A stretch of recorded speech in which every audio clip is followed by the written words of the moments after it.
Good evening and welcome to Broward County, Florida. I'm Jake Tapper. You're about to witness an historic exchange between survivors of a horrific school shooting and their elected leaders. In this arena are thousands of people whose lives were changed forever 1 week ago today when a gunman opened fire inside Marjory Stoneman Douglas High School and killed 17 students and teachers. 4 victims remain hospitalized.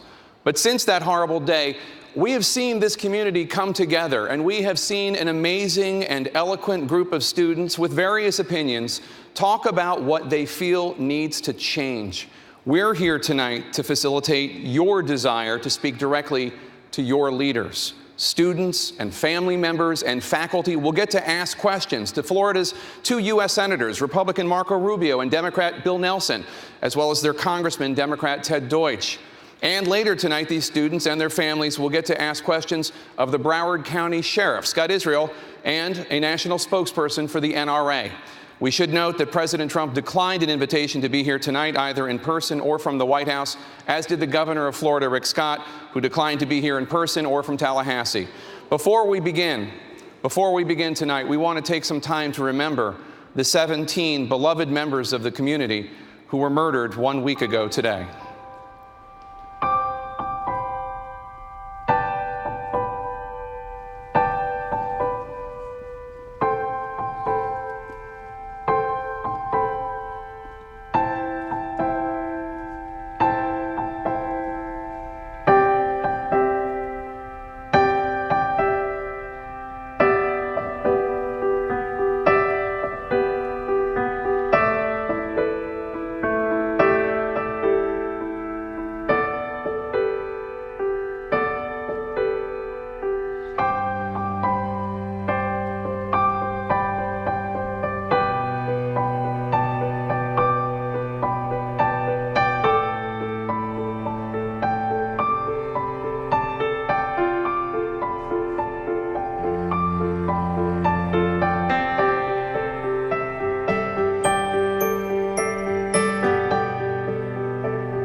May their memory be a blessing.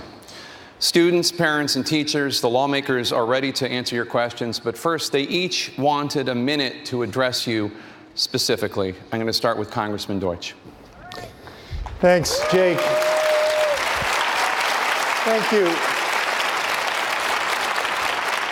Thank you, and thank you to CNN for being here in South Florida for a very important and yet incredibly difficult evening.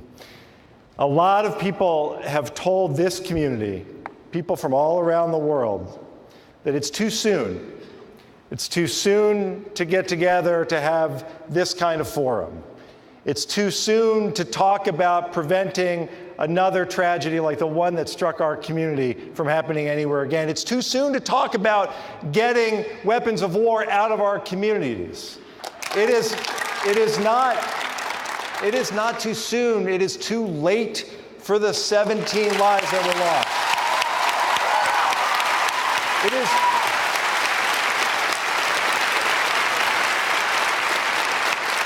It is too late for the grieving families, too late for the injured, too late for the 3,300 survivors of what happened. Senator Rubio and Senator Nelson, we represent these fine people. We will not be judged by what we say here tonight, by the quality of our answers, or by any back and forth in words. The folks in our community don't want words. They don't want thoughts and prayers. They don't want discussions. They want action, and we owe it to them to provide it. Senator Nelson.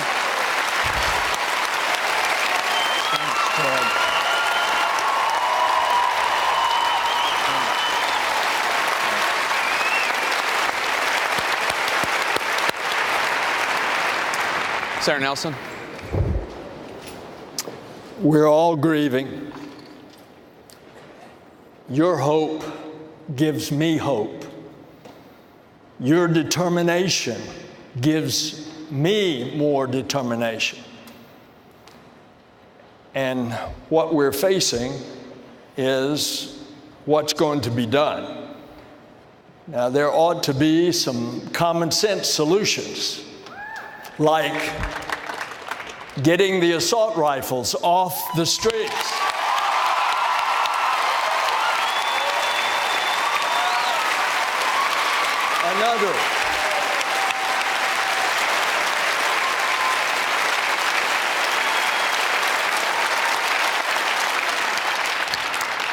Another common sense solution, having criminal background checks on every acquiring of a gun. So you have been so strong. Keep it up and keep hope alive. Thank you.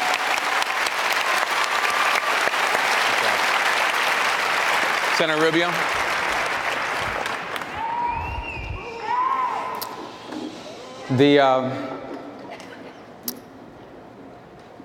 There's no words that could describe the pain that a parent feels at the loss of a child, or when you lose someone that's loved. It's not natural to lose a child.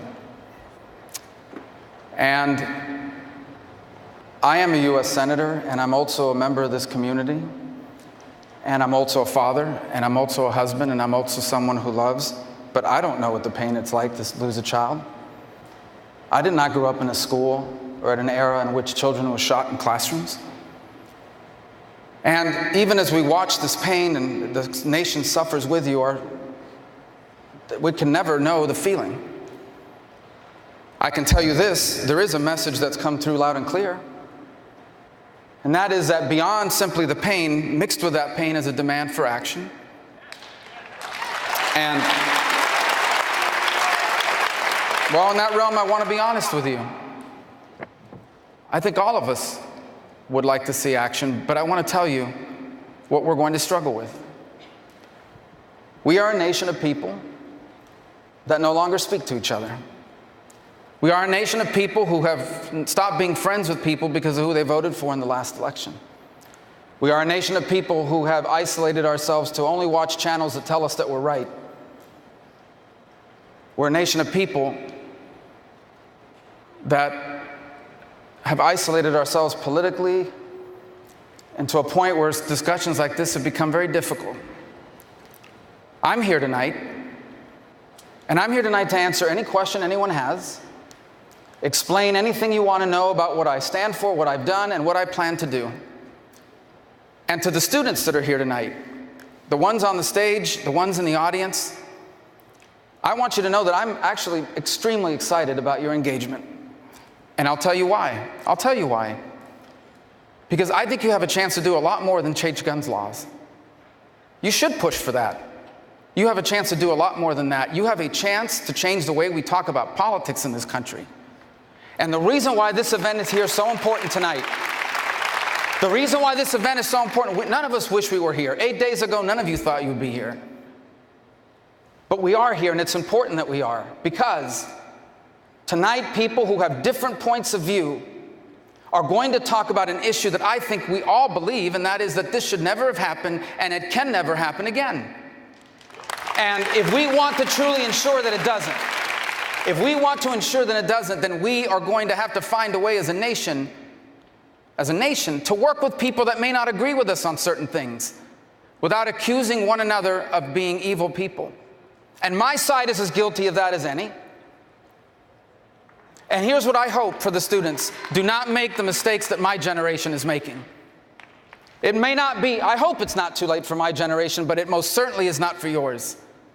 Understand that people, and I think on a regular basis we do that in the Senate, between Senator Nelson and I think people that disagree on issues can agree on what they want to achieve and can find a way forward. And that's what I hope tonight is beyond anything else. Because sadly, we cannot reverse what happened 7 days ago today. But we can make sure that one of these events never happens again in any community in this country. And if tonight is the beginning of that, then we will have said that this was meaningful. And that's what I'm here to do. And that's what I hope we can achieve together. And that's why I'm here tonight.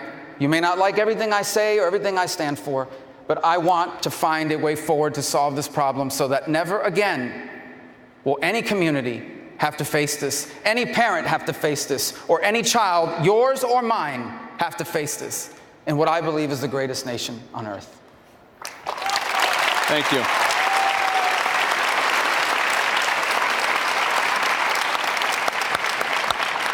I want to bring in Ryan Schachter. Ryan Schachter's younger brother, Alex, was killed in the shooting. Alex was 14. He played in the school band and the school orchestra. Ryan has a question for Congressman Deutsch. Ryan?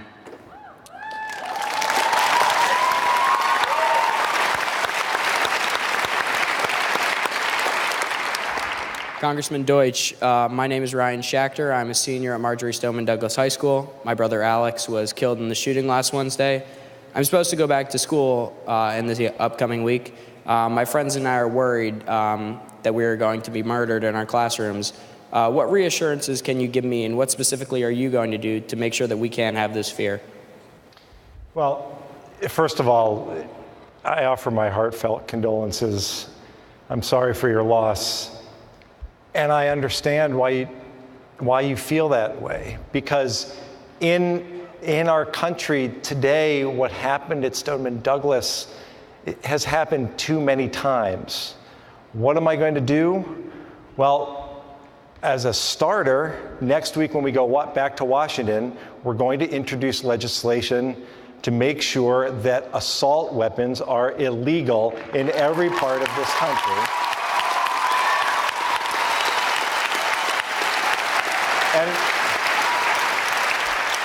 But that's not going to help you when you go back to school. And all I can tell you is that we stand with law enforcement in Broward County. We stand with the administration and the teachers in your school to provide as much security, as much comfort, as much as can make you feel that you're in a safe place. But beyond that, the best way for us to show that is to take action in Washington, in Tallahassee, to get these weapons of war off of our streets. Thank you, Congressman. I want to bring in Fred Guttenberg. Fred's 14-year-old daughter, Jamie, was lost last week, and he has a question for Senator Rubio. Senator Rubio, I just listened to your opening, and thank you. I want to like you. Here's the problem, and I'm a brutally honest person, so I'm just going to say it up front. Yes, sir. When I like you, you know it, and when I'm pissed at you, you know it. Your comments this week and those of our president have been pathetically weak.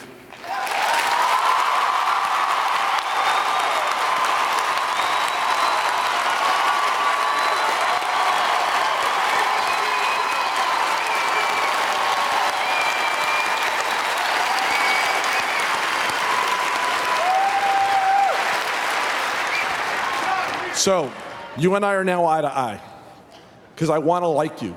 Look at me and tell me guns were the factor in the hunting of our kids in this school this week. And look at me and tell me you accept it and you will work with us to do something about guns.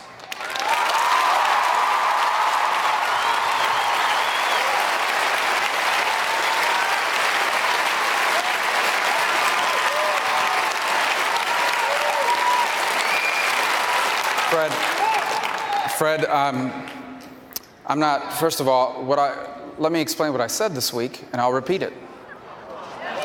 I'll repeat what I said, and then I'm going to tell you what we're going to do.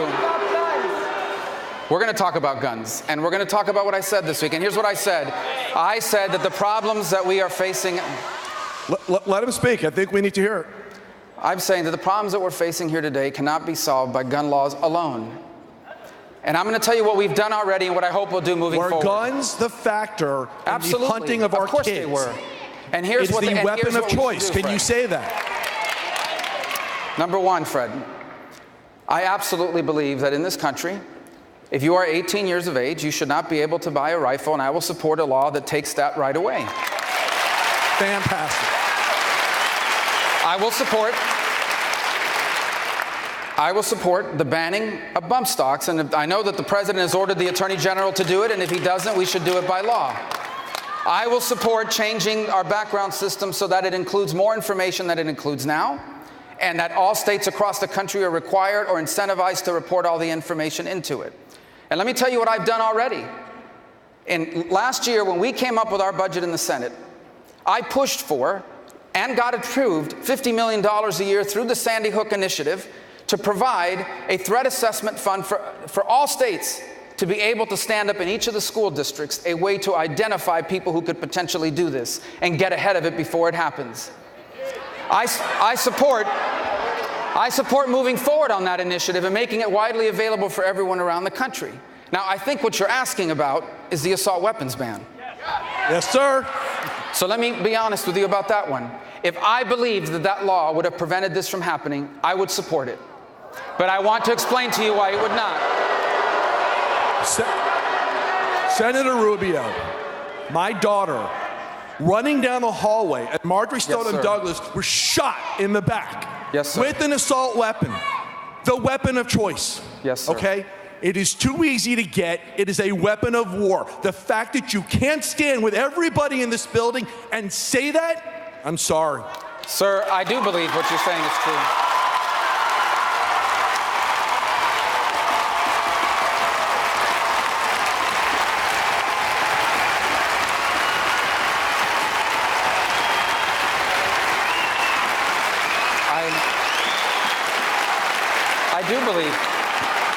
I do believe what you're saying is true. I do believe what you're saying.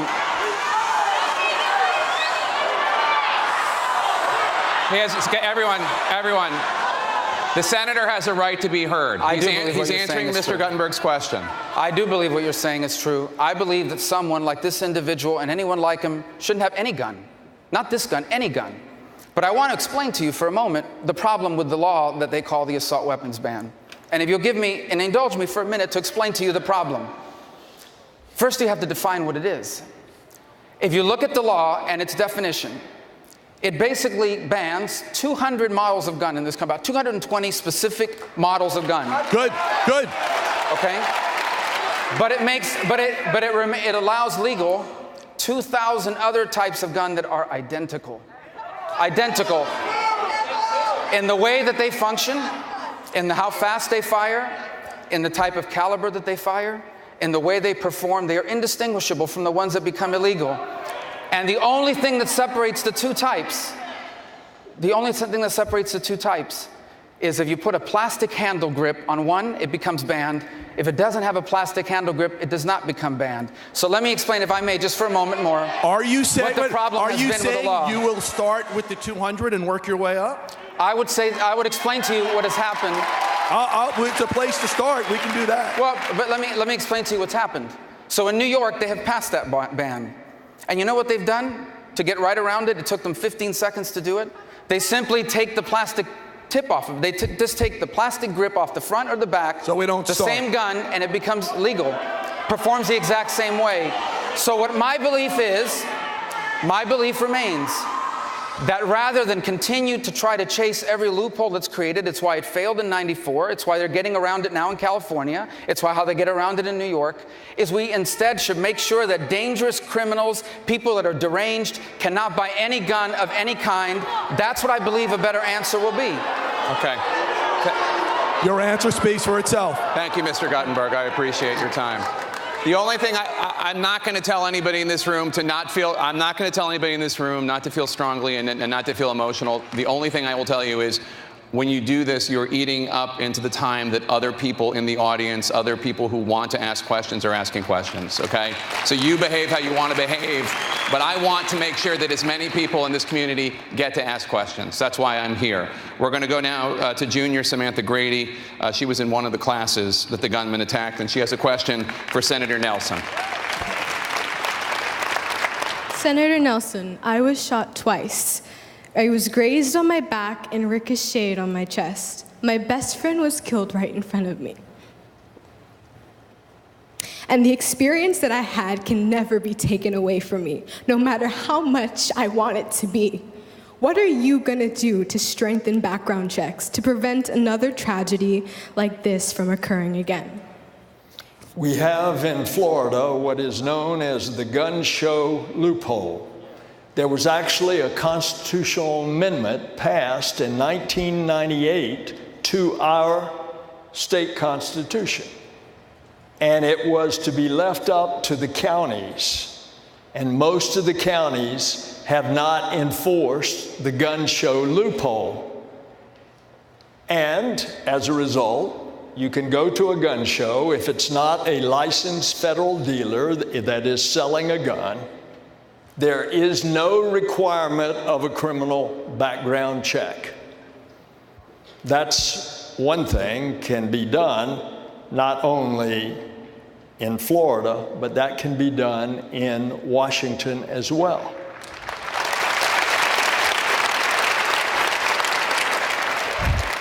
You asked specifically about the criminal background check. That would certainly help. It would have, if there had been an intrusive one, it would have gotten to Omar Mateen, the murderer in the Pulse nightclub, 49 lives. I want to say that my colleague, Senator Rubio, and I have a good relationship. We get a lot of stuff done together. And I want you to know that I told him before we came out here tonight that he had guts coming here when in fact there is no representative of the state of Florida. Our governor did not come here, Governor Scott, but Marco did. I would expand further and just tell you there are so many other things that we can do. Certainly mental health. Certainly the question, as the sheriff had brought up, about putting armed deputies. But when you get right down to it, the gun is what is going to do the killing. And I'll just finally say this. I'm a native Floridian. I grew up on a ranch. I've always had guns. I've hunted all my life. I still hunt with my son. But an AK-47 and an AR-15 is not for hunting. It's for killing.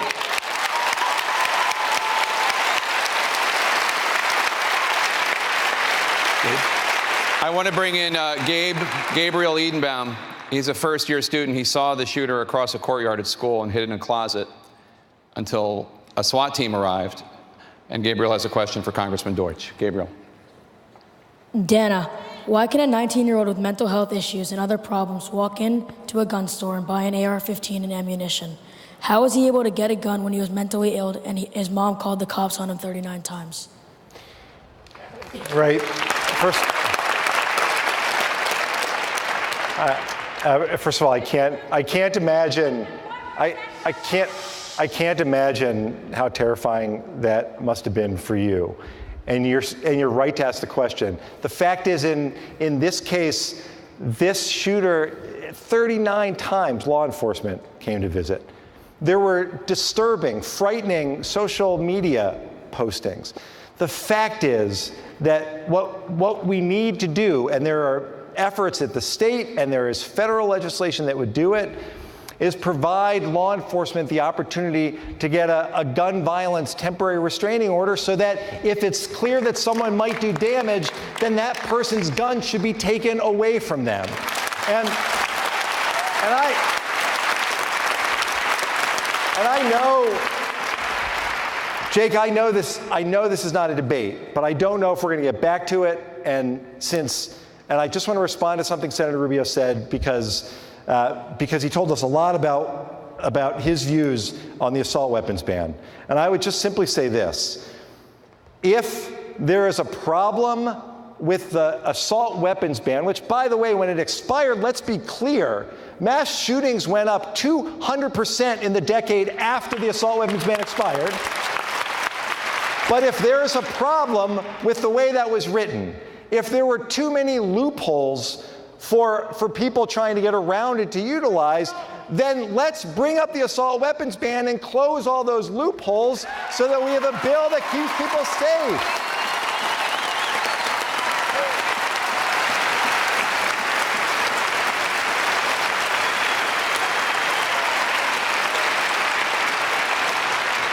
And Gabriel's is an excellent question, and I want to answer that one if I may. I know it's not a debate, but this is an important point. It really is, because it is an issue that I want people to understand more about. First of all, I appreciate your words. Being here tonight is not courage. Courage is what you did and what you guys are doing and what those teachers and administrators did. That's courage. And Fred, you talked to your story a moment ago.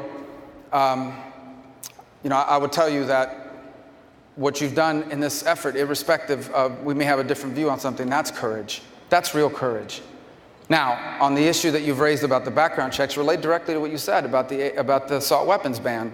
It's not the loopholes, it's the problem that once you start looking at how easy it is to get around it, you would literally have to ban every semi-automatic rifle that's sold in America.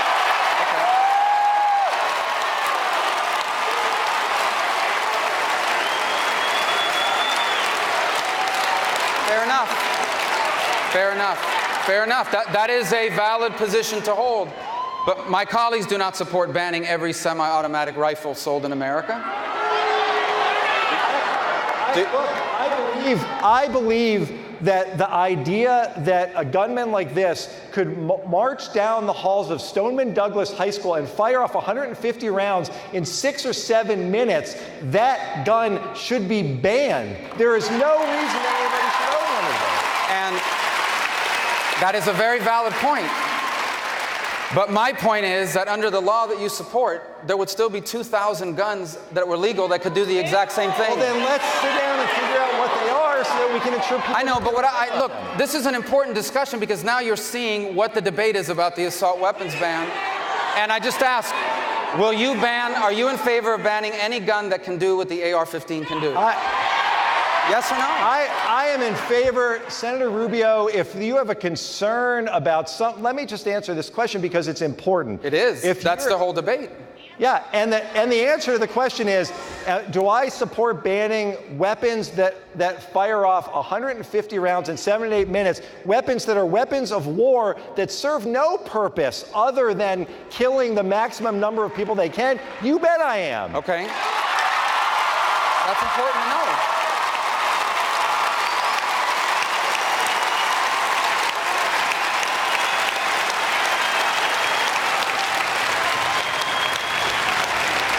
And that is a very fair position to hold. So and I just want you to understand that goes well beyond the bill that's before us now. Well, then sit with me and let's come up with something that you support. I'd like to let Senator Nelson into this conversation as well. I only raised that not to get into a debate, and I want Senator Nelson to speak, of course.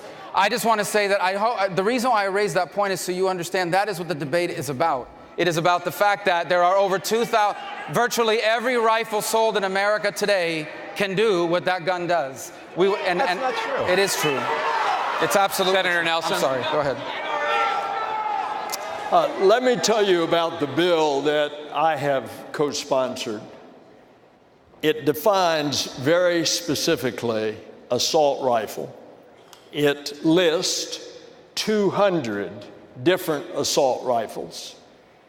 It lists, for example, the Kalashnikov AK-47 that, did you know, is manufactured in this state? Did you know that the state of Florida, the governor's office gave financial incentives for them to come into the state and manufacture? Tell you another one that it is listed in that list of over 200 rifles. It's the Sig Sauer MCX. That was the one that Omar Mateen, despite the fact that he had been on the terrorist watch list and was off, went into a gun shop and purchased that high-powered assault rifle. And on that list, it also includes the AR-15. And did you know that the state of Florida, the governor's office, gave financial incentives for the Colt Corporation to come to Kissimmee to manufacture AR-15s, the same one that wrecks such havoc here and that you all are suffering so terribly from.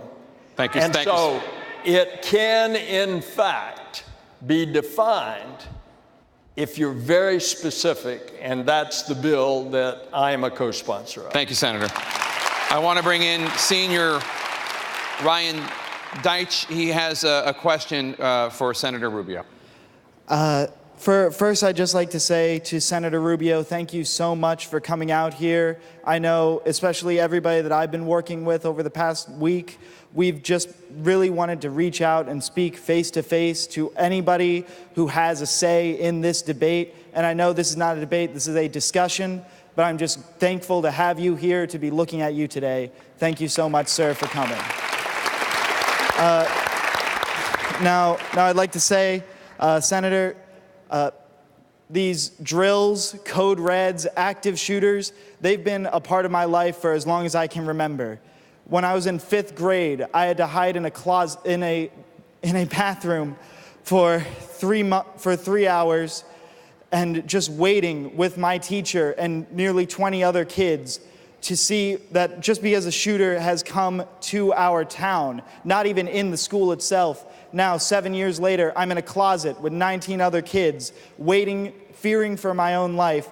Now I'd like to ask you that after me and several others have been going out of their way, going to the state capitol, speaking out, we'd like to know, why do we have to be the ones to do this? Why do we have to speak out to the Capitol? Why do we have to march on Washington just to save innocent lives?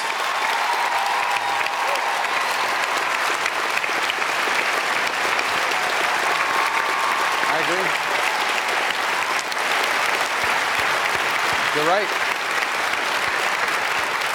You're right. You're absolutely right. And let me start by saying, and it goes without saying, that what you've lived through and what you lived through is not supposed to be a part of your high school experience. It's just not supposed to happen. The second thing I would say is that it is unfortunate that in this country we have been able to make progress on any major issue for a lot of different reasons, and this being one of them. But you do have a chance to change it. I really believe it. But to change it, we are going to have to figure out how people that have strong feelings on both sides can agree on things, and I think you are making progress. I can tell you what's already happening as a result of your advocacy. For example, I've already announced, and I hope they will pass it, I really think they will, and they should, it's a concept called a gun violence restraining order that allows authorities, and it has to be someone in your immediate family, it has to be somebody you live with, it has to be your parent, it has to be an administrator, can go to authorities and allow someone to not just be prevented from purchasing any firearm, okay, not just the rifle, any firearm, and allow those to be taken from them, and that person will have due process. Because I believe that if that were in place in Florida, and about 3 states already have it, it could have prevented this from happening. And I support that, and I hope they will pass that. And I think that is a result of your advocacy. If I may, I do appreciate your words there, but that feels like the first step of a 5K run. It most certainly is. I would say it's more than a 5K run. This issue will take more than a 5K run, because there's so much to do, but that is an important step. And if that happens in the next 3 weeks, it'll be because of what you guys have done. And it won't end there. On Monday of this week, I believe we're going to try, Senator Nelson and I, to pass the Fix NICS Act, which is fixing the background check system, because the background check is only as good as the information that's on it. And one of the problems we have, and this is going to be an uncomfortable discussion for our country, we're going to have to look at HIPAA laws when it comes to certain things, because right now these people can't even talk to each other if someone is under psychiatric care or if something's going on in their lives. That's going to have to be fixed. And what I'm saying is, what you are doing now is making a difference. It is making a difference. It's already started to make a difference. And I believe it can and will make a difference if this doesn't end here. Because the way we are in this country today, and this is not a criticism of you, Jake, but the cameras will leave and the issues move on, but the heartbreak will remain. And so if we truly want this to be the last time, then what you have done cannot end next week or next month or even next year. But I do believe that at the end of the 3-week session in Tallahassee, you've achieved that restraining order and a few other important things that I believe they're thinking about doing. I would take that, I would herald it as a victory, and I would continue the momentum moving forward until we have made the progress necessary to ensure that no community in America will ever have to have a forum like the one here tonight. Thank you, Ryan. President Trump said today that we should consider arming teachers. We'll hear what a Stoneman Douglas teacher thinks about that next. Welcome back to CNN's Town Hall with the students and faculty and family members of Stoneman Douglas High School. I want to bring in right now Ashley Kurth. She's a culinary arts teacher at Stoneman Douglas.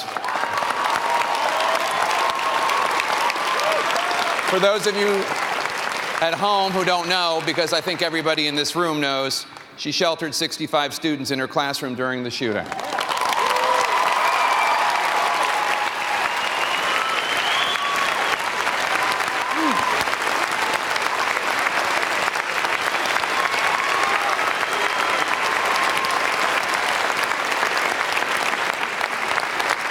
Ashley, thank you so much. She has a question for Senator Rubio. Senator Rubio, I'm a registered Republican. I voted for Mr. Trump. I still, support the Second Amendment. However, with that being said, and with all these talks of gun control laws and everything that you guys have been up there stating to us of what you're going to do about it, a lot of the flack that I've been getting back from my friends and from a lot of other people that are around the world is the answer to the gun problem is to arm teachers. And when I had those hundreds of terrified children that were running at me, my question to that is, am I supposed to get extra training now to serve and protect on top of educate these children on how to be these eloquent speakers that are coming up and presenting issues to you? I mean, am I supposed to have a Kevlar vest? Am I supposed to strap it to my leg or put it in my desk? How am I supposed to go on that way? Well, first, I don't support that. I think I join everyone here in saying what you've done is incredible heroism. It reminds us that teachers are heroes every day, not just on these days, investing in the lives of all of our students. And I think that bears saying. I don't support that. And I would admit to you right now, I answer that as much as a father as I do as a senator. The notion that my kids are going to school with teachers that are armed with a weapon is not something that, quite frankly, I'm comfortable with. Beyond it, I think it has practical problems. And I'll share what they are. And this is really about the safety of the teacher as much as anything else. Imagine in the middle of this crisis, and the SWAT team comes into the building, and there's an adult with a weapon in their hands, and the SWAT team doesn't know who is who, and we have an additional tragedy that was unnecessary. And so I understand how some people are saying that, and I'm not belittling them, but as a father and as someone who has talked to plenty of teachers, including the 3 in my family and the assistant principal in my family, I don't think that would be a good idea in my view. That was the first thing that happened when the SWAT team came in. Yes. The first question they asked is, anybody injured? And the following question is, does anybody have a gun? Right. And I wouldn't want to be the person saying, yes, I do. Yeah, I agree with you. Yes, ma'am. Senator Nelson, President Trump suggested earlier today that he thought arming teachers might be an idea worth considering. Do you think it is? I think it is a terrible idea.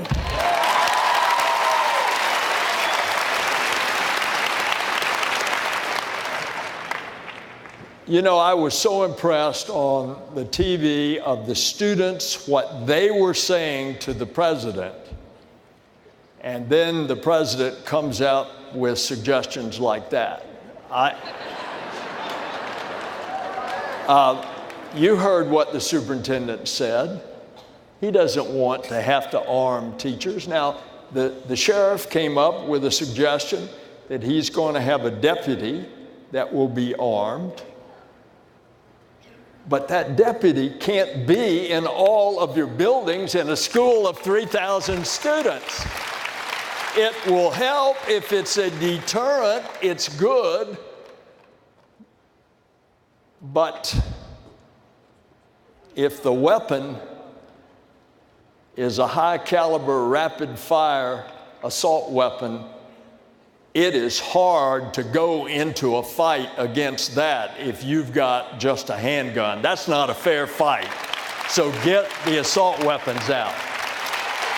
I want to bring in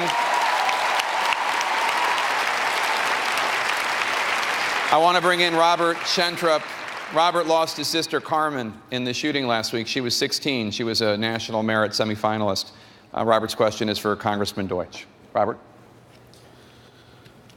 Congressman Deutsch, today would have been Carmen's 17th birthday. But sadly, we are having to celebrate her life instead of celebrating what a new year might bring. My question is, if a majority of Americans have long supported stricter gun control regulations, but our elected officials, who are supposed to represent the people, have done nothing, does this mean that our democracy is broken?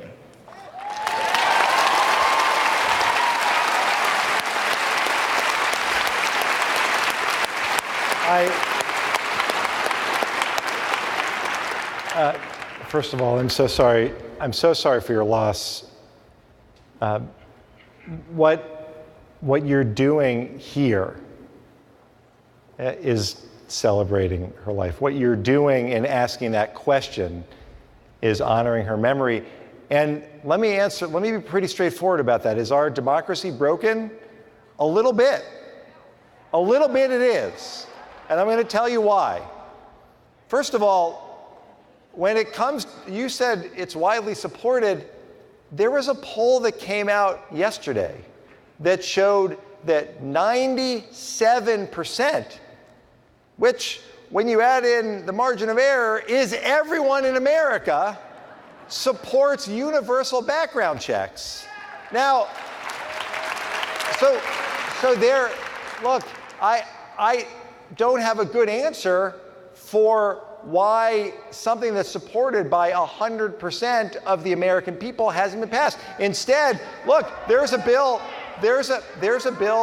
Senator Rubio talked about the bill, the president talked about this bill that's going to make sure that they're talking about expanding background checks, making sure that everyone complies with what needs to be in the background check. Great, let's do that. But you know what else we need to do? Make sure that every single person in America who buys a gun has a background check. And secondly, look, this is a bigger issue. Is our democracy broken? When any organization spends tens of millions of dollars promoting the interests of gun corporations to influence what happens in our elections, then yes, our democracy is a little broken. But the way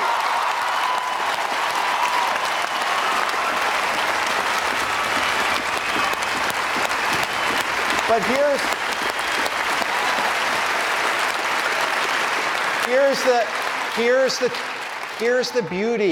here's the beauty of our democracy.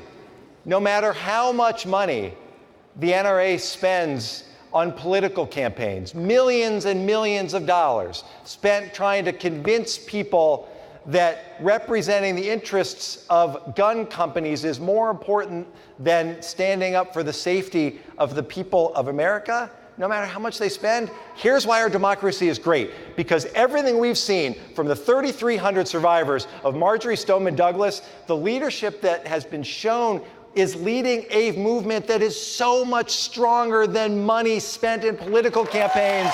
That's why the democracy can be fixed and will be fixed. I want to bring in Cameron Kasky. He's a junior, and he has a question for Senator Rubio. Cameron?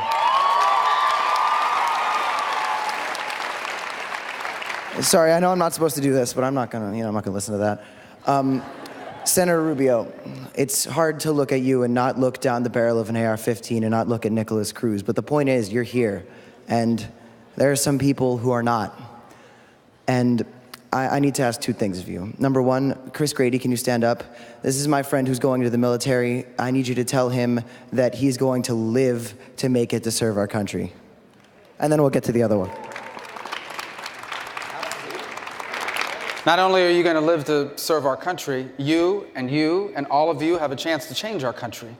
Change not just our laws, but the way we talk about our laws. So absolutely. Thank you. And guys, look, this isn't about red and blue. We can't boo people because they're Democrats and boo people because they're Republicans.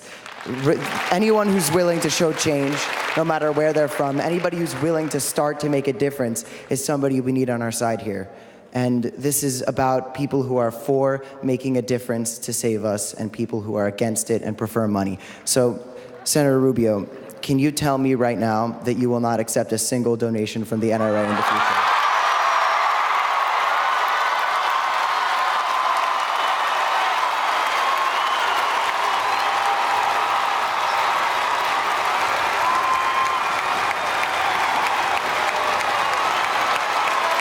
I wish I could have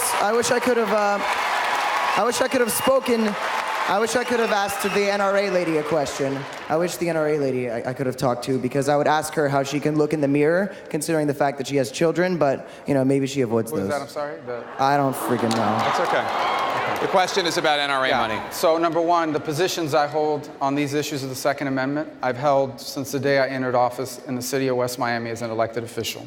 Number two, no, the answer to the question is that people buy into my agenda.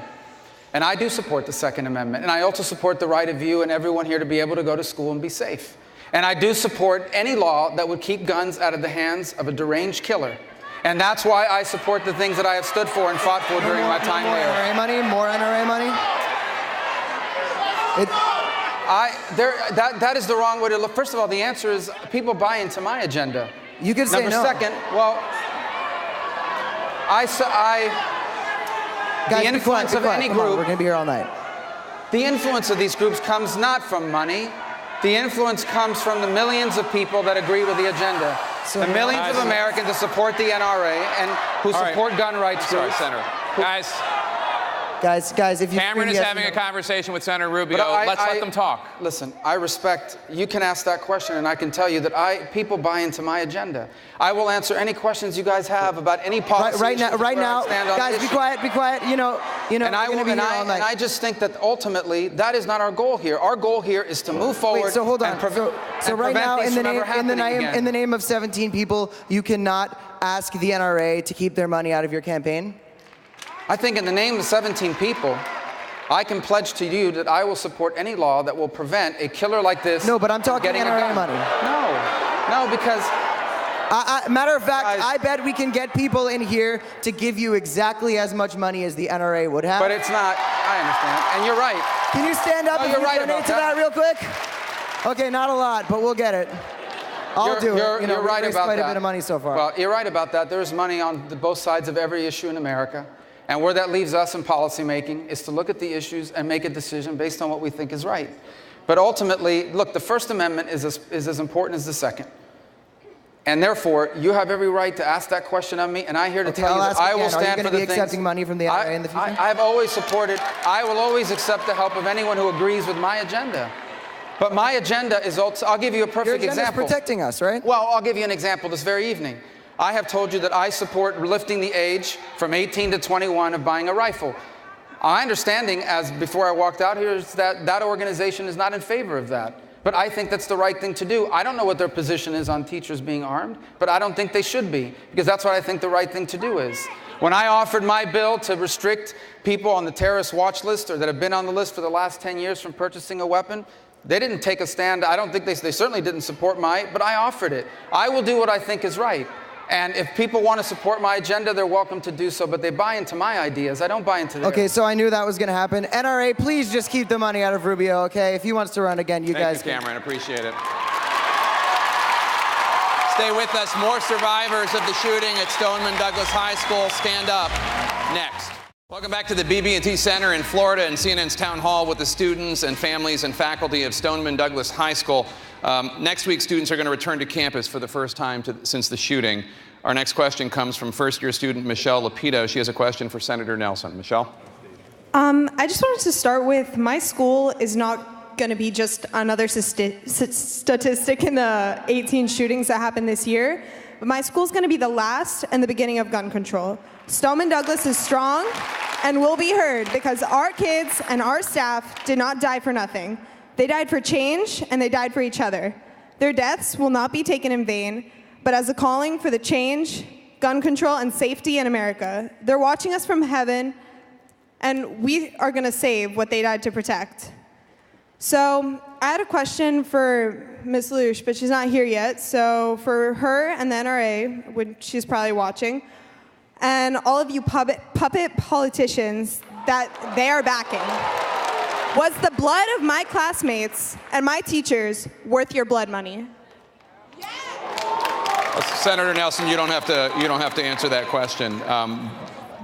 Let's move on to the next question. Excuse me? I'm a student. I should have. I know. I understand that, but your question. I thought you were going to ask Senator Nelson a question. Your question sounds like you wanted to ask Dana Lash a question in the next segment, and I'm happy to do that if you want.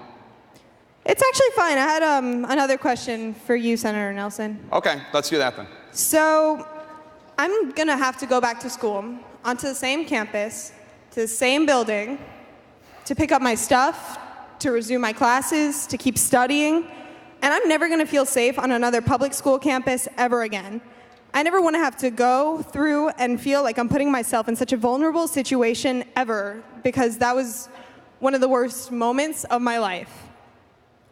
So why don't we consider the worst possible scenarios? Because these things have been happening all around the country, and it's more common than winning any lottery.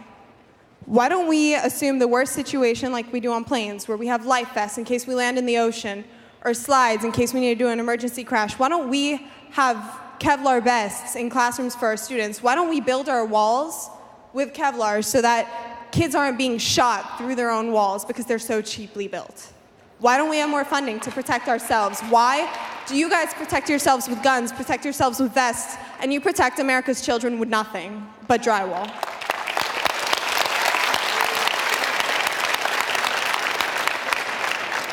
And my answer is, why don't we get the assault rifles off the street? Why don't we do the criminal background checks so that you have much more of a measure of security when you go to school? No, you shouldn't have to have Kevlar vest. That's part of being in America, and that's what your school board, your teachers, your principal, they have done so effectively, is they try to protect you and even stand in the way of bullets to protect you. That is not a fear that you should have. And although we are all grieving right now, this is a very tough time, there is a great strength that is coming out in the voices that are being spoken here, and you've got to let that strength overrule the fears. But at the same time, you've got to continue to be strong and speak out. I said earlier, your hope gives me hope. Your determination gives me more determination to see this through and get some common sense laws with regard to guns in America. Thank you, Senator.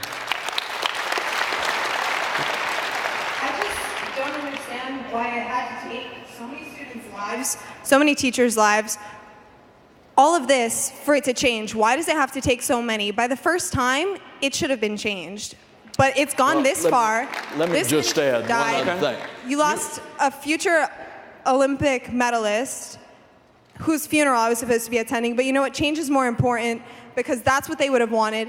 Why did it have to take so much blood to be spilt so much money for you guys to gain from not answering the question, Mr. Rubio. Why is this happening? Why hasn't this changed already? Why do we have to be the last school? Why wasn't it the first school, the last school? And you could ask the same question, why 2 years ago, when 49 lives were taken in the Pulse nightclub and nothing was done? Not in Washington, not in Tallahassee, not one thing offered by the administration in Tallahassee. And here we are going through this again. And it's going to, unfortunately, very possibly continue unless we get some common sense laws on the book. Thank you, Senator Nelson. I want to bring Chris Grady back. Cameron introduced us all to him. He's a senior, and he recently enlisted in the Army, and thank you for that, Chris Grady. And he has a question for Senator Rubio. I would just like to thank you again for coming out and listening to us, because that's a lot more than what can be said for our so-called president and governor. I believe I speak for myself and my colleagues in the Never Again movement when I say, though we might not see eye to eye on a lot of these issues, we need you and your colleagues on both sides to come together with us and find compromise if we are to ever to solve this epidemic that is, this epidemic that is plaguing our country. Senator Rubio, I believe a big issue when it comes to the debate about semi-automatic weapons and automatic weapons is large capacity magazines. Would you agree that there is no place in our society for large capacity magazines capable of firing over from 15 to 30 rounds, and if not more? First, let me thank you for your willingness to serve our country. You're doing it tonight, and you're going to do it in uniform, and we're very grateful to you.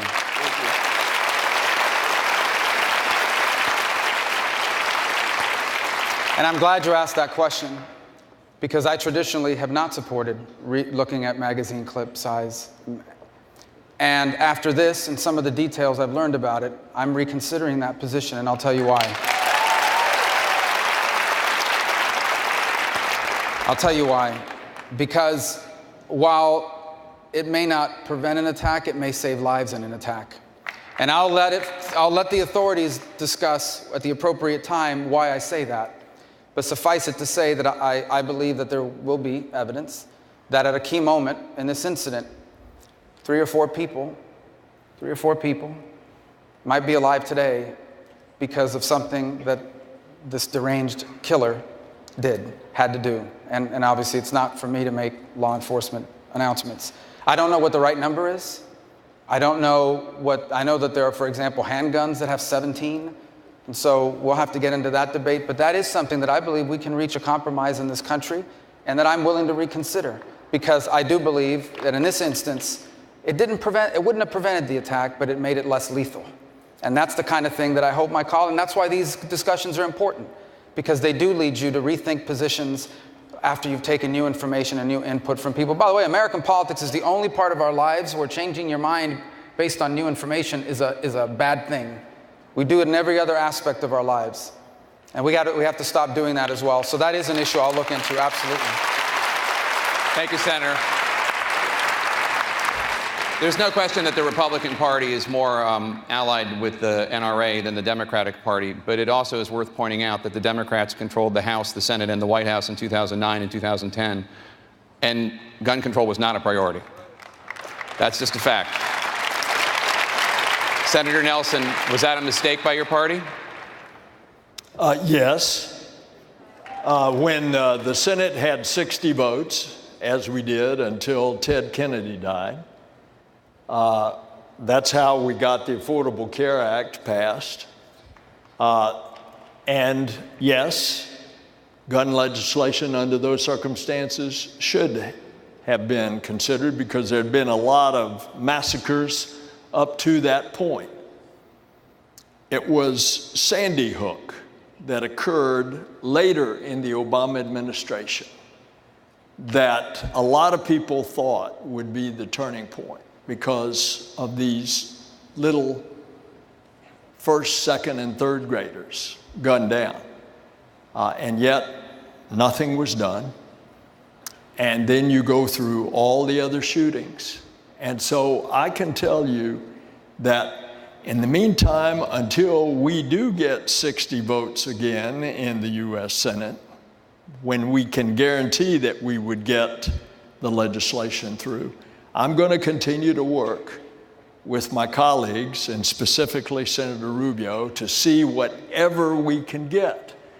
The hard reality is that there are not a majority of senators, primarily the ones that have been supported financially by the NRA. There's not a majority of senators that are going to be willing to do a lot. I'm glad what Senator Rubio has said here tonight, that he is willing to rethink his positions.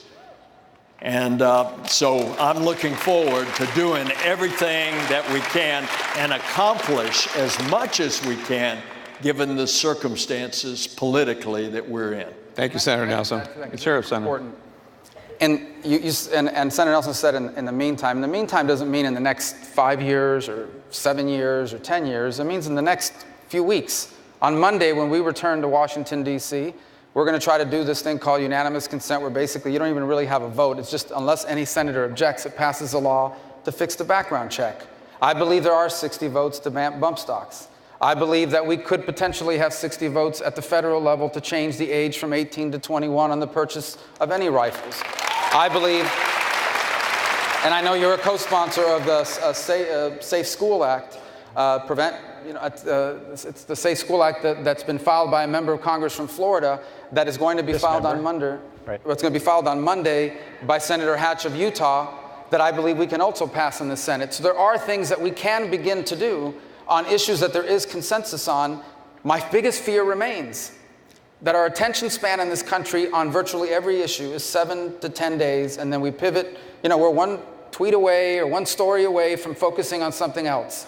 And we cannot continue on an issue of this important to allow that to happen. And so I do think we can make progress. Congressman, next question's for you. Great. So I'll let you stand up. I want to bring in Annabelle Quinn Clapperud. She's a sophomore. She was in the building while the shooting occurred, and she has a question for you.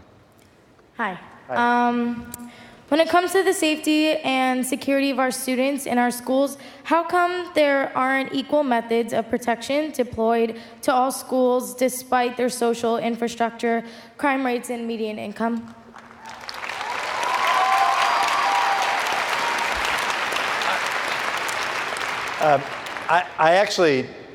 This is a pretty straightforward question. Every school should have the security that's necessary to keep the students safe. Every school in every part of the community. So that's pretty straightforward. But there's a lot more that we have to do, and I want to talk about, as part of this, just for a second, the debate that we've heard, because I've got to tell you, it sounds, and you can correct me if I'm wrong, but it's starting to sound like what we've always heard before.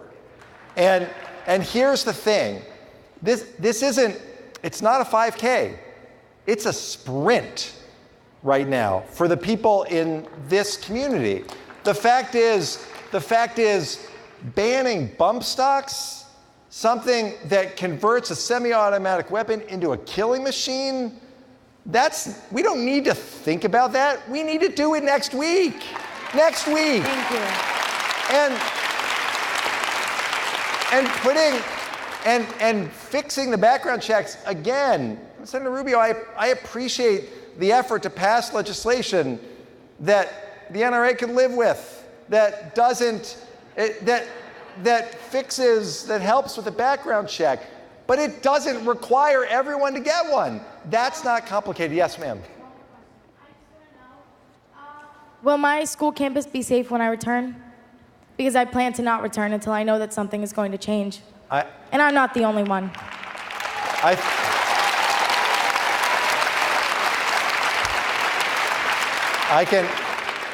I can tell you that the commitment from Superintendent Runcie and from Sheriff Israel and from law enforcement and from your teachers and from everyone who is focused on school security is going to do everything they can to make sure that it is safe when you go back. But the real issue is that you have to ask that question.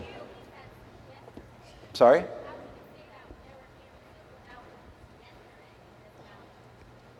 Well then if there were issues that happened yesterday, then those issues need to get fixed before Marjory Stoneman Douglas gets reopened.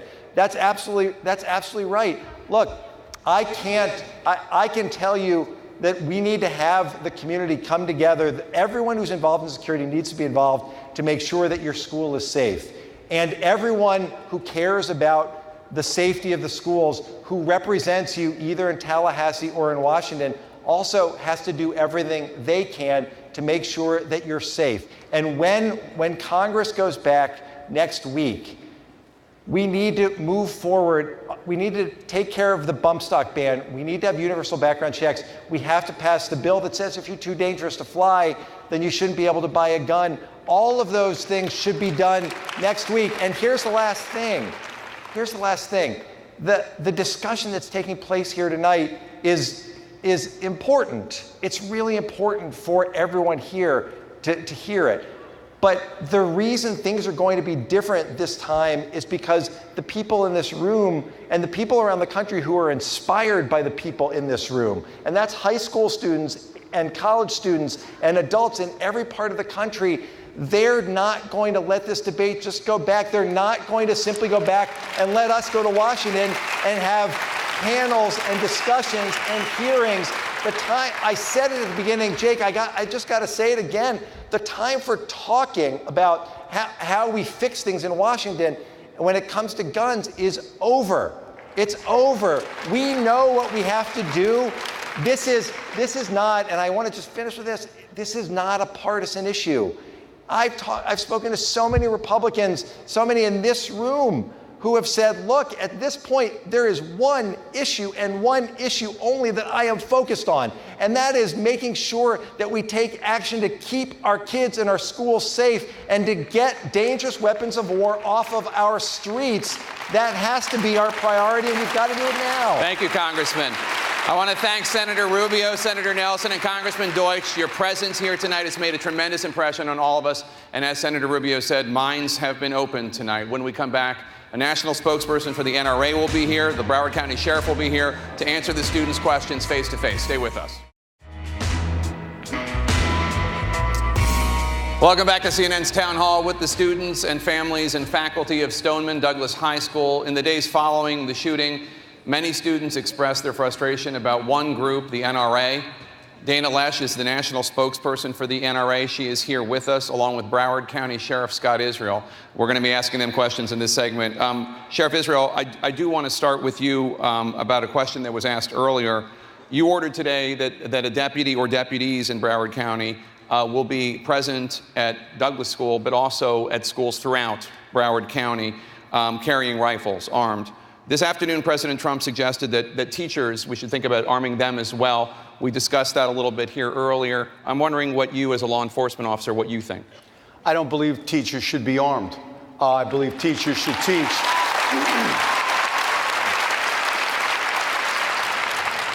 But that's exactly what's wrong with this country. We have people in Washington, D.C., representatives, senators, and legislators telling teachers what they should do without asking teachers, what do you want to do? Okay.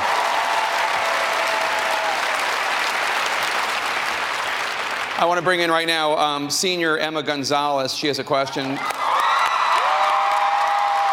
has a question for Dana.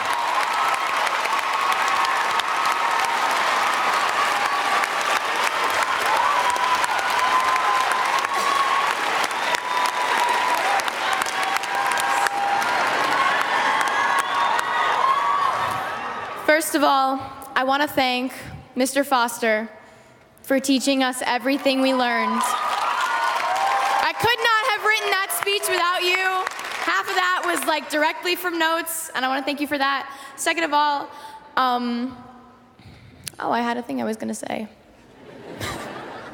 Happens to the best of us. All right. Dana Loesch, I want you to know that we will support your 2 children in the way that you will not. The shooter at our school obtained weapons that he used on us legally.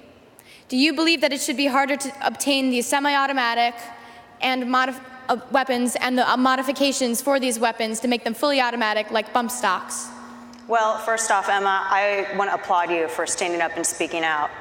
And for anyone who has ever criticized you or any of these students up here, including people who have been on my side of this issue, I don't think that anyone should deny you your voice or deny you your position because you are young.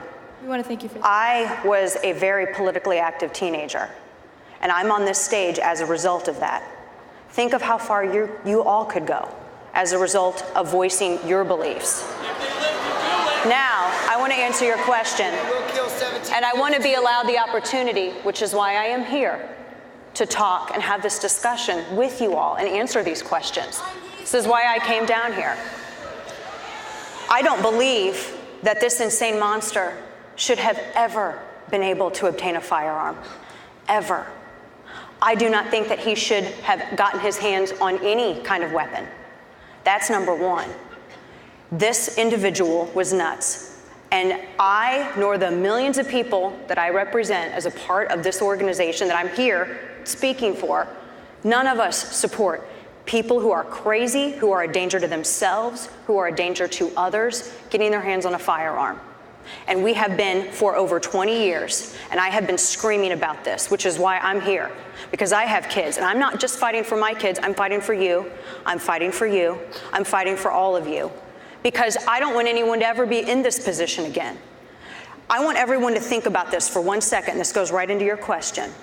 Do you know that it is not federally required for states to actually report people who are prohibited possessors, crazy people, people who are murderers?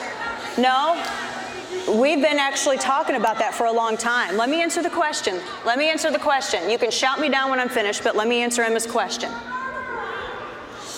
It is not federal law for states to report convictions to the NICS system. It's not federally mandated.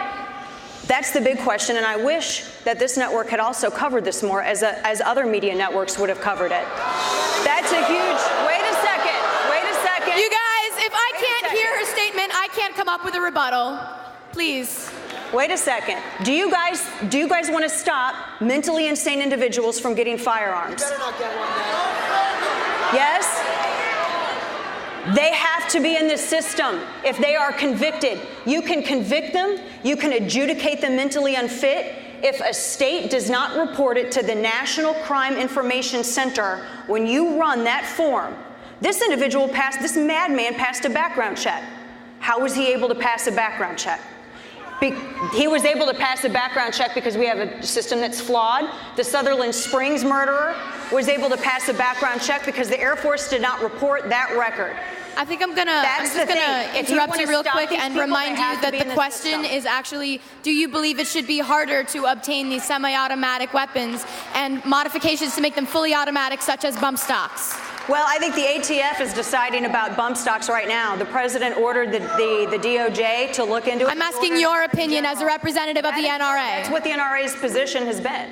The NRA I'm talking for them. These are the 5 million members that I'm here representing. That is what that group's position has been on that. So that answers your question. And they spoke about that before the president made a move, and they spoke about that before Attorney General Jeff Sessions made an announcement about that too. So that answers your question with that. Just to interject for a second, though, and I understand you're standing up for the NRA, and I understand that's what you're supposed to do. But you just told this group of people that you are standing up for them. You're not standing up for them until you say, I want less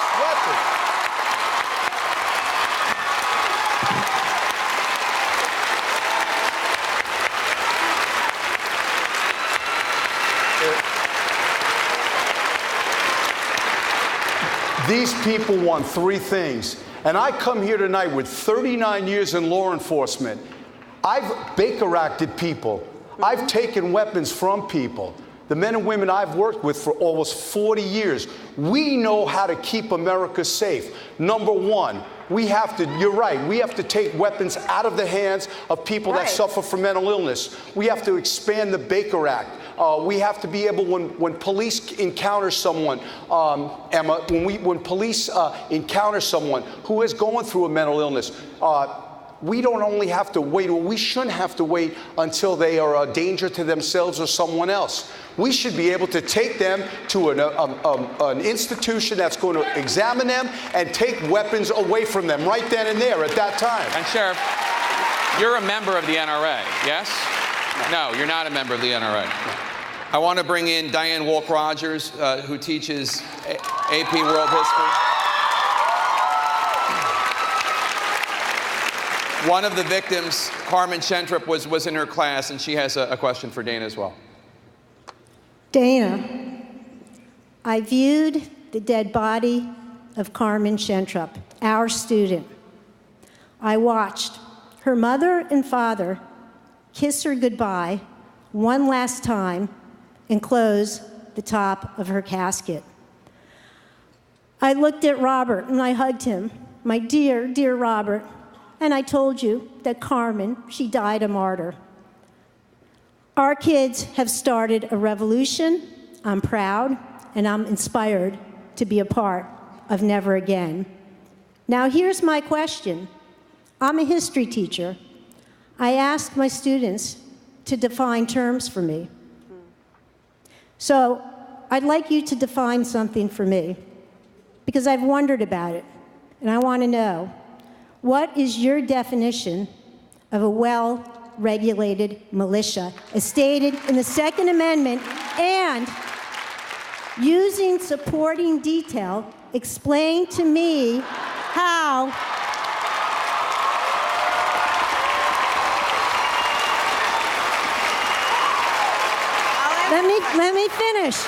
Let me finish.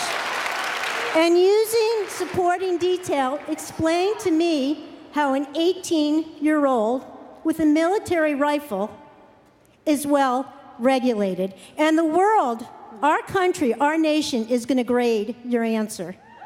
Well, by all means. And I want to say as well, I as a parent, I see my kids and these students. I see my kids and the students that are here today. What you went through is horrid. I'm not going to pretend to understand what you went through. There are no words for it. It's monstrous, and nobody should have to endure that. I want to answer your question. George Mason was one of the founders, and he said, the militia is the whole of the people. It's every man, it's every woman. That is who the militia is. In the context of the time, a well-regulated militia meant an American man, an American woman, a citizen of the United States of America who could operate and service their firearm. How is an 18-year-old, that was in the context of the time. Yes. How now is an 18-year-old with a military assault rifle well-regulated? Use supporting detail. Right. He shouldn't have been able to get a firearm. He should have been barred from getting a firearm. And he should not have been able to. He should not have been able to purchase a firearm. So what are you, the men, going to do about it? Let me answer. If we're here to have a discussion, that's why I'm here. I want you to ask me every question. I want you to give me every question you have. Let's have some respect. She's here to answer the questions. Let's let her answer the questions. He should, A, never been able to get a firearm. B, people who are crazy should not be able to get firearms. C, people who are dangerous to themselves and other individuals should not be able to obtain a firearm. There isn't a loophole. It's a criminal act, and that's what we have to start calling it. We have to start, number one, following up on red flags. 39 times in the past year, It was law enforcement or it was social services that went to this individual's home. Now, there are 2 Florida statutes. One of them, I don't know if the comment that he had put on YouTube would have qualified for you to Baker Act him, but sending messages telling other students that he was going to murder them and he was going to kill them, I would think certainly would qualify under a Florida state statute for you to have Baker Acted him. Let me respond to that. First of all, we've talked about the Broward Sheriff's Office and some other local agencies and the FBI getting tips and what have you. America, there's one person responsible for this act. That's the detestable, violent killer. He is responsible for this act. Nobody else but him. There's 3 things we need to do in America to keep America safe. Number 1, we have to use through crime prevention, through environmental design, build schools differently so they're harder to penetrate. Number 2, we need to be empowering police officers and deputy sheriffs throughout the nation to be able to take people who are an immediate threat to themselves or an immediate threat to someone else to be examined. And we need to take guns away from them forever. They should never get them back. They should have to go through a psychological evaluation. And if we have a doctor or a clinician have to sign their John Hancock and say that person should be given back their Second Amendment right, we're not going to see doctors do that. But lastly, we do need to have some gun control reform. 18-year-olds should never have a rifle. An 18-year-old kid should not have a rifle. 18-year-old kid, they're not adults yet. They're in high school. These kids should not have a rifle. Bump stocks should be illegal. They should be outlawed forever. Automatic rifles should be outlawed forever. And anybody who says different, I don't know about other people, but Emma and I, we're calling BS on that. So.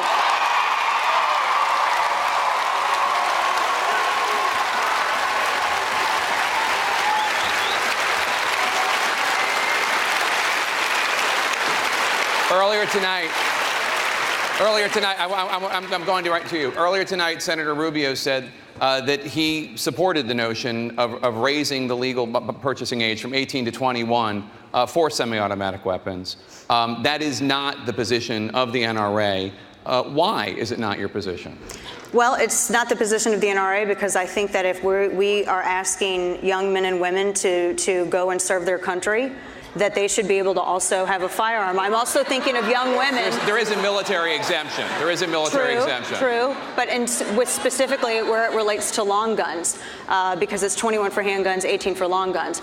But I also think of young women, and you've had a previous town hall where you spoke with a young woman named Kim Corbin, who was a college student who was brutally raped in her dorm, and she was under the age of 21. And one of the things that she speaks out about loudly now is how she wished she would have had the ability to be able to have a shotgun, whatever it was, to be able to defend herself. I was 20 years old when I lived on my own. I didn't live with my parents when I was 20. I lived on my own when I was 20 years old. And I didn't, well, not at first, but I mean, I had a shotgun.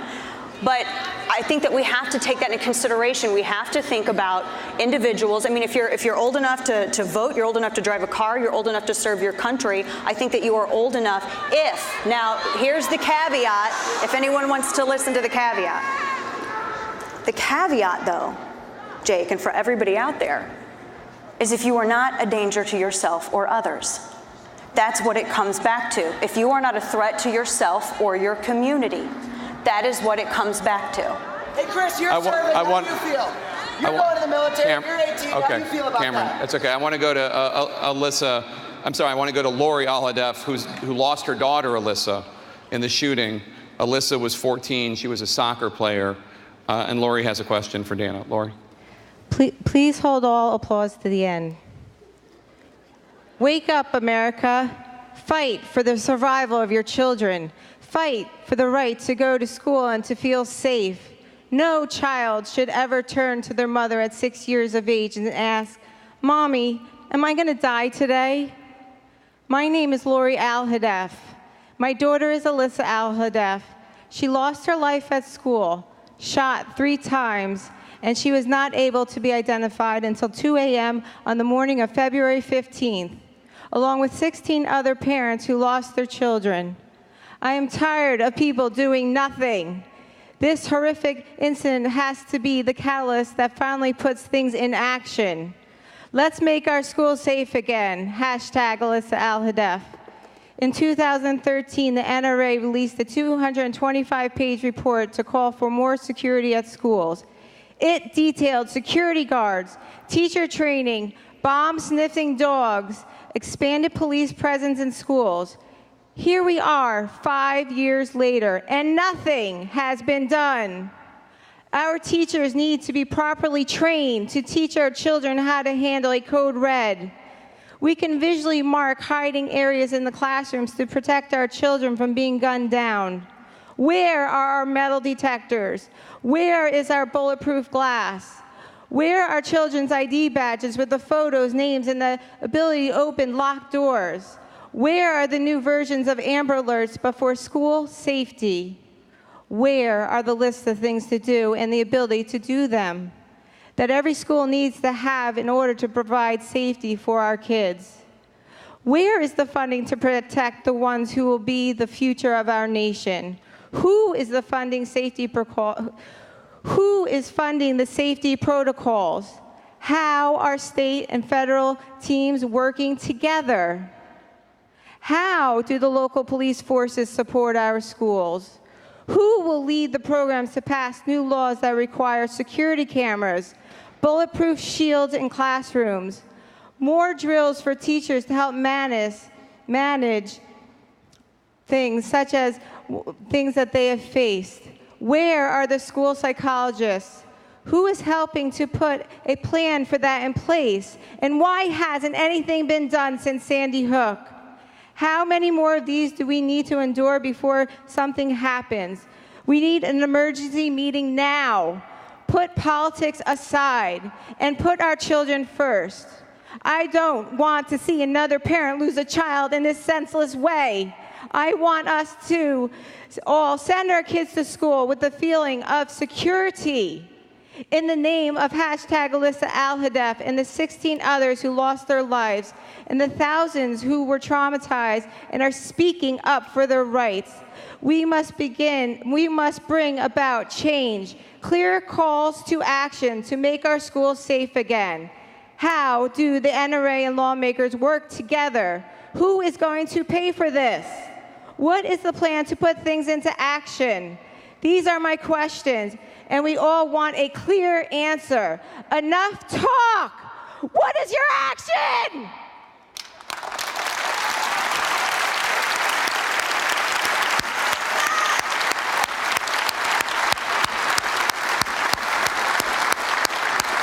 So, in 2013, the NRA did release its National School Shield Task Force major recommendations. What did happen with them?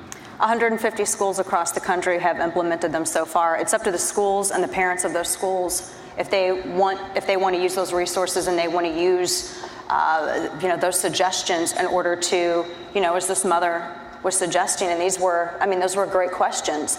The NRA has also partnered with law enforcement. In fact, it's this organization is one of the biggest partners of law enforcement. We've trained thousands of law enforcement members all across the country, and we're still expanding. And this is one of the things that I want to make clear as well. I think it's up to schools and parents to determine what they want to do in their schools.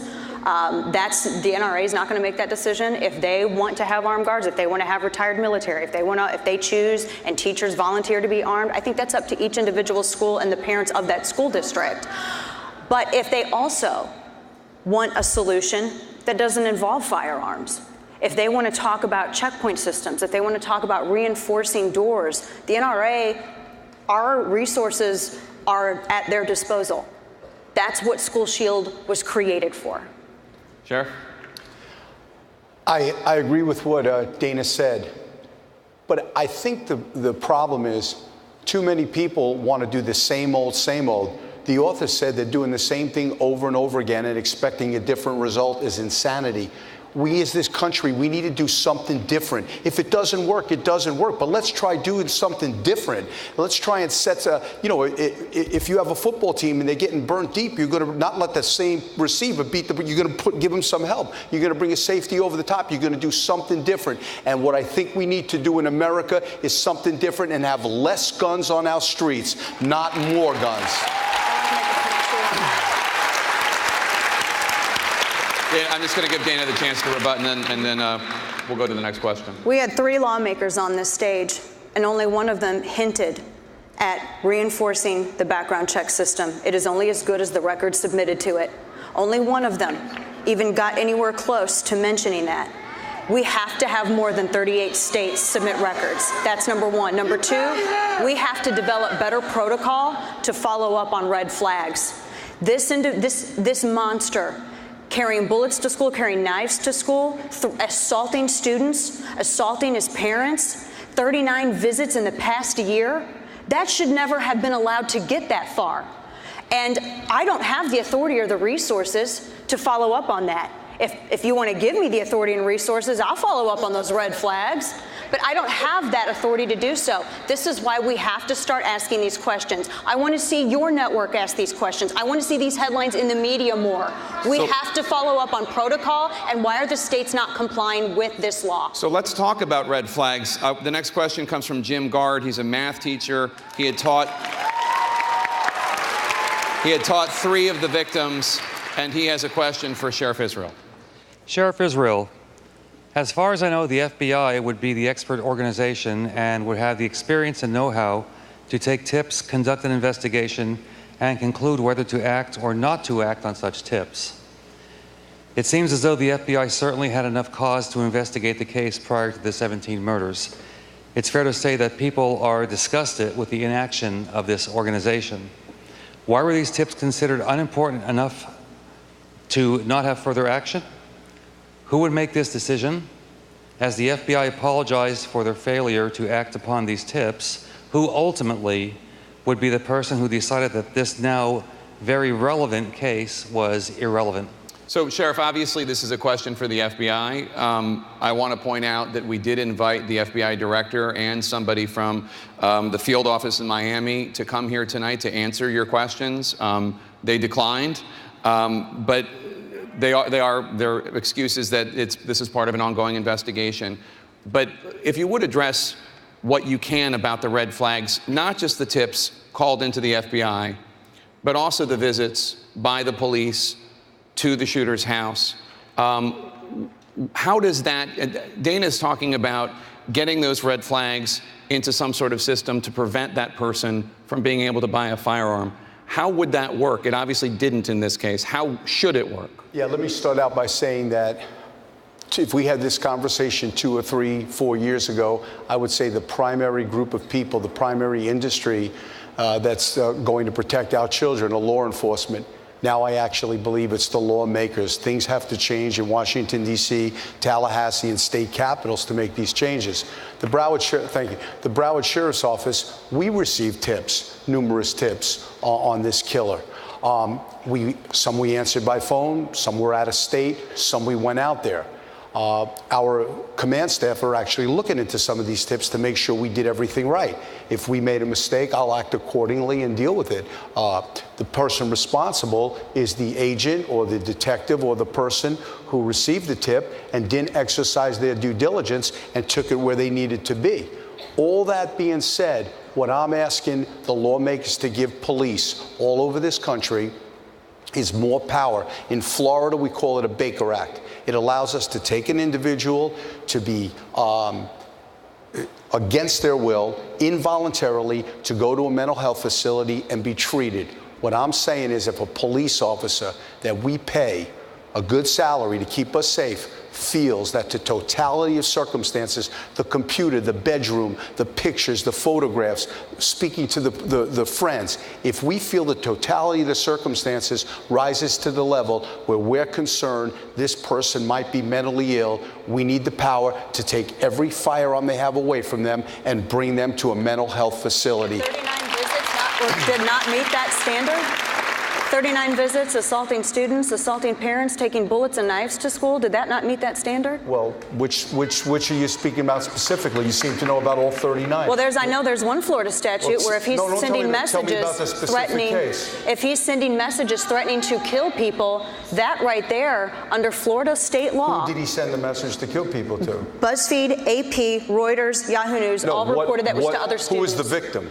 It was sent to other students. Dana, Reuters can't be a victim. The only person who could be a victim is an individual. This, Sheriff, is what I'm saying. So if an individual was threatened and it was real, that's a crime. But if he's posting things... They were threatened with death. They were threatened that they were going to bleed. They were threatened that they were going to be killed. Well, what's your specific case? And he had already taken bullets and knives to school. He had already assaulted people. He assaulted his parent. He assaulted other students. 39 visits. And this was known to the intelligence and law enforcement community. Now, I'm not saying that you can be everywhere at once, but this is what I'm talking about. We have to follow up on these red flags. You're not the litmus test. Doesn't that meet the standard? You're absolutely not the litmus test for how law enforcement should follow up. You're wrong. There weren't 39 visits. Some of them, they were GOA. Some of them called from other states. To say there were 39 visits, I don't know where you got those facts, but you're completely wrong. Did they report it inaccurately? They reported it inaccurately, but if you're going to stand up in front of a national audience, you shouldn't rely on a media. This is what I'm asking. It's incorrect. We are looking at every single case we got. We are following up on it. We will decide and discern what deputies did, what investigators did, and I will handle it accordingly, and people will be punished if they didn't do what they were supposed to do. But that being said, the power of police is not as great as it should be. We need to take people out of their homes and involuntarily Baker Act them if the totality of circumstances rise and they're not an immediate threat to themselves or someone else. But here's the most important point. If you and I our sport was tennis and we tore our ACLs, the doctor would say, surgery was successful, you're released from the hospital.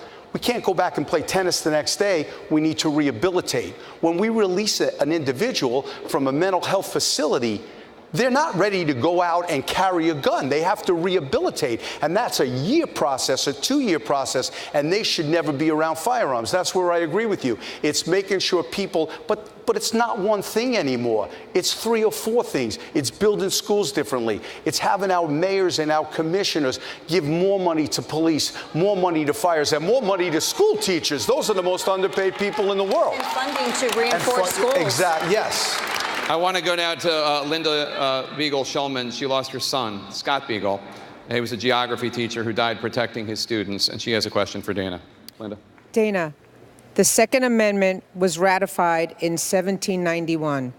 The Declaration of Independence was written in 1776, which gave my son the unalienable right to life, liberty, and the pursuit of happiness. So I ask you, why are my son's unalienable rights not protected as fiercely as the right to bear arms?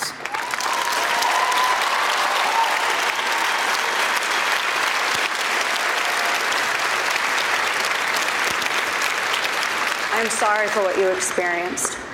And I'm not going to, as I said, I'm a parent, but I have not been in this position. And as a parent, it terrifies me, to be honest with you.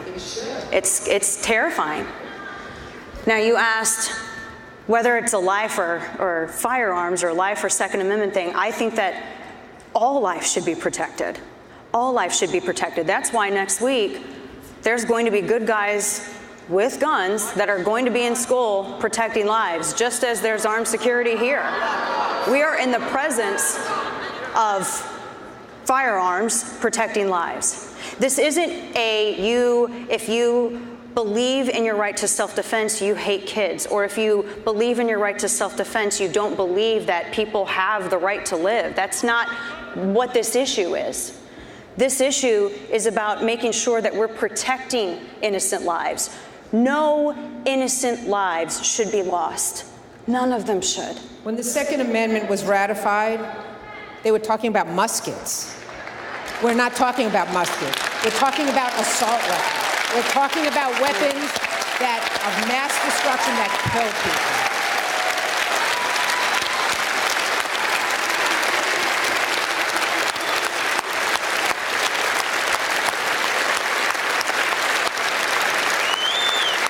On that issue, at the time, there were fully automatic firearms that were available, the Belton gun and the Puckle gun, and in fact, the Continental Congress reviewed a purchase of one of those firearms for the... Doesn't make it right. Well, what I'm saying is there was more than just muskets available. We don't say that no one has a right to free speech because of Twitter or social media. But the point that you raised, and I think it's a good one, and I know what you're saying, and believe me, I understand that. I think all innocent lives should be protected. I don't think that you should have ever had to gone through that. If I could change time and change circumstances, I would have done everything in my power to prevent that. I think you have that power. Sheriff, did you want to weigh in? Columbine, Sandy Hook, Stoneman Douglas, and a host of other tragedies. Doing it the same way isn't working. And I could tell you, you're not going to change, with all due respect, and I think you're an amazing woman, you're not going to change her mind. There's only one way to make America safely.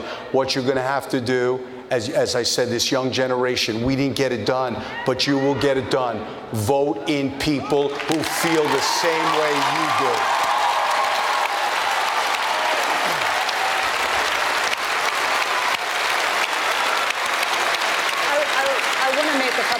One point. This is the 8th tragedy.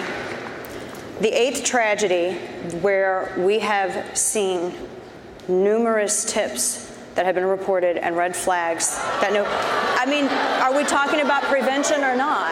I mean, I think it's incredibly important. Keep going. In Charleston, they had to come out and say that it was a paperwork error, that this individual was a prohibited possessor. In South Carolina, you have to be charged with a felony, not just convicted, but charged with a felony. And he should have never been able to purchase the firearm. The worst school shooting with the murderer in Virginia, this individual was court ordered to undergo mental health evaluations, and he slipped through the cracks.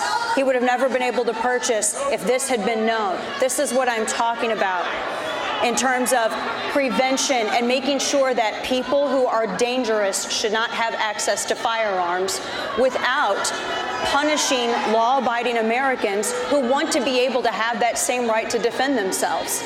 I want to thank Dana Loesch of the NRA and also Sheriff Scott Israel for being here to listen to your questions. When we come back, a powerful moment with the students of Stoneman Douglas that you will not want to miss. Please stay with us. Welcome back to CNN's Town Hall with the students and the families and the faculty of Stoneman Douglas High School. We're going to close out the evening with two very special contributions from members of your community. The first is a poem that was written by the late Alex Schachter, and it will be read by his father, Max. After the poem, students from Douglas Drama will perform a song called Shine that they wrote this week to honor their friends after the shooting. Max?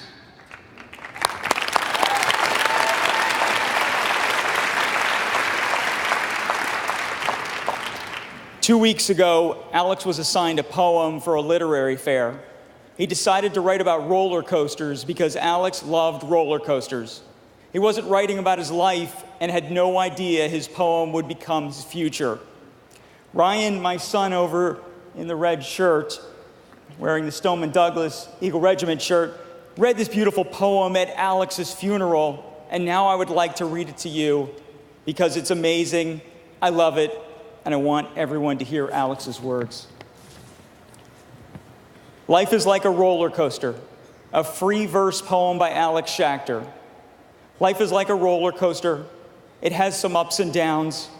Sometimes you can take it slow or very fast. It may be hard to breathe at times, but you have to push yourself and keep going. Your bar is your safety. It's like your family and friends. You hold on tight and you don't let go. But sometimes you might throw your hands up because your friends and family will always be with you. Just like that bar keeping you safe at all times. It may be too much for you at times, the twists, the turns, the upside downs, but you get back up, you keep chugging along. Eventually it comes to a stop. You won't know when or how, but you will know that it will be time to get off and start anew. Life is like a roller coaster.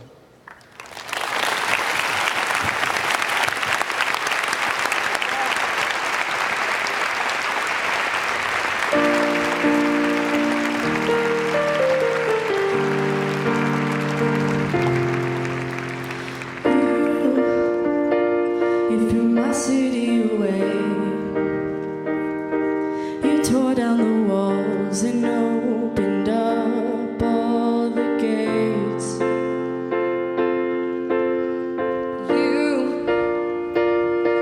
You ruined this town. You burned all of the bridges and you slowly let us drown. But you're not gonna knock us down. We'll get back up again. You may have hurt us, but I promise we are stronger and we're not gonna let you in. We're putting up a fight. You may have brought the dark, but together we will shine the light, and whoa, we will be something special. Whoa, we're gonna shine.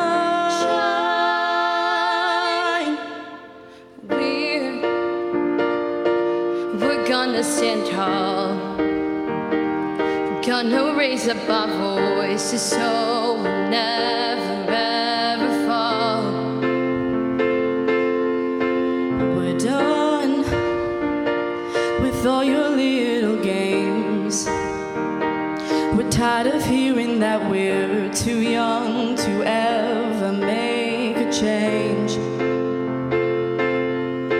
'Cause you're not gonna knock us down. We'll get back up again. You may have hurt us, but I promise we'll be stronger, and you're not gonna let you in. We're putting up a fight. You may have brought the dark, but together we will shine a light.